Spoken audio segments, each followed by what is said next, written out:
Welcome to my craft room slash office slash home studio space. Wanted to give you a tour of this space, messes and all, without picking up or cleaning up anything, to show you that you don't have to have a perfect space or even a clean space in order to create consistent professional content using Ecamm. And I'm going to show you how.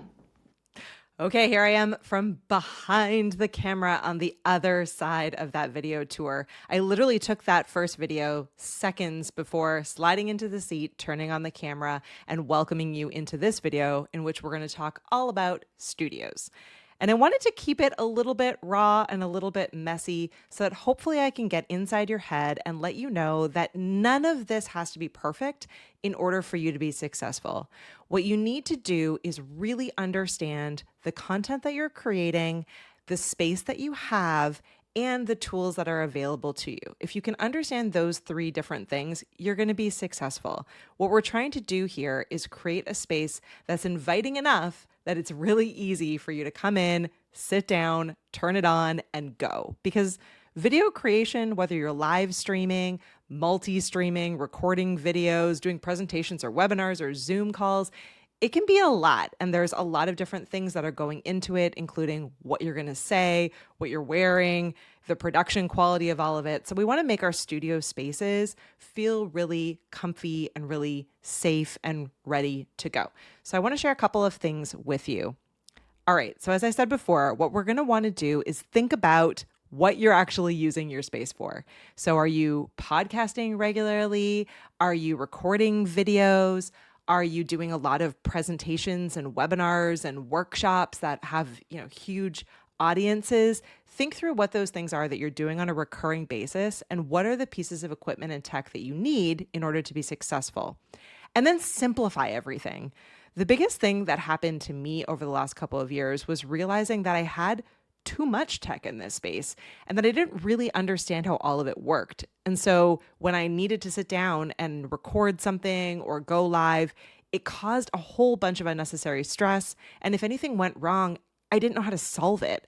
And really, the production quality on the other side wasn't all that much better with all of the tech than when I simplified things down to exactly what I need.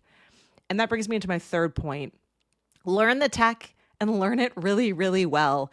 So keep a couple of pieces of important gear in your studio space and understand exactly how they work so that when you need to troubleshoot something, you know how and you can fix it really fast and easy to get back up and running as quickly as possible. So I'm going to take you through what the tech is in my space and talk through why I decided the pieces of tech that I have and how they all work together. All right, here we go. So the first is my camera. This is literally the one on the right that I am recording into right now. This is an OBSBOT Meet 2 camera. It is a really tiny 4K webcam that connects by USB into my MacBook Pro and allows me to get pretty good camera quality.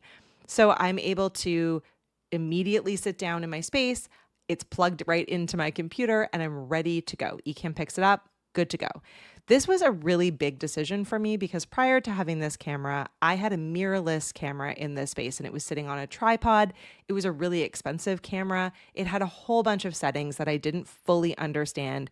And I felt like every single time I was sitting down, I was messing with a ton of the settings in order to get the look and the feel that I wanted. And it was just too complicated for me. And it was too complicated for what I do most often, which is create a regular video podcast and record occasional videos like this one here. So I didn't need it.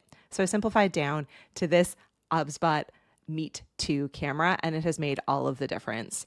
This camera that you see here that is showing you the Meet 2 camera is actually just my iPhone, and I have that connected in wirelessly to my computer and it shows up in Ecamm. It's a great backup camera. It's on a tripod, so it allows me to really easily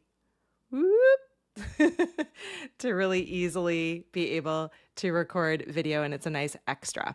All right, up here, don't be too blinded, are my lights. All right, so that is a newer light, and I'll drop the link for that one in there with a shadow box on it. And then I also have a smaller light to the side. That's an Elgato key light that just adds an additional pop of light that helps to kind of fill in my face. But those are the light. This is my Shure MV7 microphone, and if I'm being honest, it's probably one of my favorite things in the studio. It's not even brand new, so before you panic and grab your credit card, this is actually an older microphone. There is a newer update called the MV7i, I believe. This is just the regular MV7. Why I love it is that it offers really incredible audio. It's super reliable, and it's also not all that big, so I can pop it into my bag and bring it with me when I'm on the go. And it connects with USB, which is how I use it 99.9% of the time, or XLR. So if I'm bringing it with me into a different studio space, or I'm traveling and I want to be able to plug it into a mixer, Rodecaster Pro, any of those cool things, I can do that and get still incredible audio out of it. But here in my studio, it's really simply set up. I have it connected to this. Let me see if I can show you this really cool arm. So this is a Elgato low profile arm. Again, I'll link to this in the description. And what's really neat about the low profile arm is that it allows me to slide it really quickly and easily out of shot. So when I'm not in the studio and I want to just be able to work at my desk, I can do that really quickly and easily. The purple color, which I absolutely love, is done through a website called Colorware. It's my one splurge where I was like, you know what, just for me, just for fun. I had the microphone sent to Colorware and they did this beautiful color design for me. And then it does come with a black windscreen. I never remember the right name for it, but I popped this off and changed it up with a Doc Pops, which is Doc Rocks. Cool microphone cover that you can get them in a variety of different colors for a variety of different microphone types. But a microphone is and should be one of the most important pieces of gear in your studio space. So don't sleep on getting a really great microphone. It makes a huge, huge difference.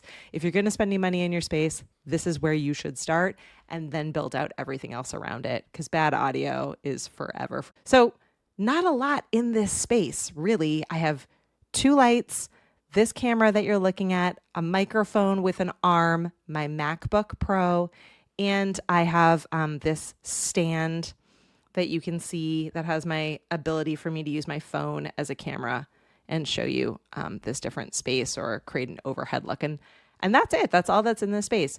But it's really easy. It takes me about 5 seconds to come in, plug my computer in, turn on Ecamm, and I am ready to record and to create looking pretty good. The quality and the sound is great, and I'm able to just crank those videos out on a regular basis. So again, really think through what you're using your space for. Simplify it down to only have what you need in the space and learn the tech that you have in your space so that you feel really confident and capable when you're on camera. So for me, it was simplifying it all down to just these key pieces that help me to create really great video for my podcast and for the videos that I'm recording and the occasional webinar workshop that I'm running. If you're the kind of person that's doing webinars and workshops all the time, you might want to invest in another monitor, maybe a couple of different cameras so you get some different camera angles. Maybe you want to position them in different spaces. But I really, really want you to encourage you to think through what is the bare minimum that you need in order to be successful. And then you can build and grow from there. Because if you put it all in the space at once, it's just going to feel crazy and really complicated to get up and running and to sit down and actually create. So don't use your studio and your gear as a barrier to content creation. Instead, really think through what your needs are, get really comfy with the tech, practice, practice, practice, and don't let your perfectionism hold you back.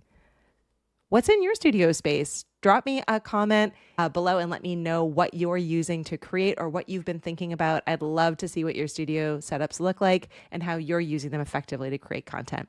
We'll see you in the next video.